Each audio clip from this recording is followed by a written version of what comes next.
જંબુસર તાલુકાના ટુંડજ ગામે ભાવપૂર્વક તુલસી વિવાહ ઉત્સવ યોજાયો। કારતક સુદ બારસના પાવન દિવસે ટુંડજ ગામે પરંપરાગત તુલસી વિવાહ ઉત્સવ અત્યંત શ્રદ્ધા ભક્તિમય પૂર્વક ઉજવાયો હતો। ભજન મહિલા મંડળ સથવારે મુખ્ય વિસ્તારોમાં શોભાયાત્રા નીકળી હતી।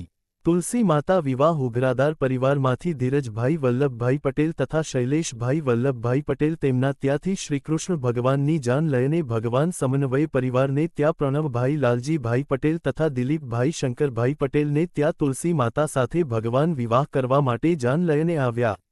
આતિશબાજી સાથે ભક્તજનો દ્વારા ભગવાનના વધામણા કરાયા હતા। મોટી સંખ્યામાં ઉપસ્થિત નગરજનો ભાવિકો ઉપસ્થિત રહ્યા તેમજ સાજન માજનની ઉપસ્થિતિમાં ગાયક વૃંદના કંઠે ભક્તિપદો લગ્ન ગીતોની રજૂઆત અને ભૂદેવોના મંત્રોચ્ચાર સાથે ભગવાન શ્રીરણછોડજીના શુભ લગ્ન તુલસીજી સાથે યોજાયા હતા। Report D.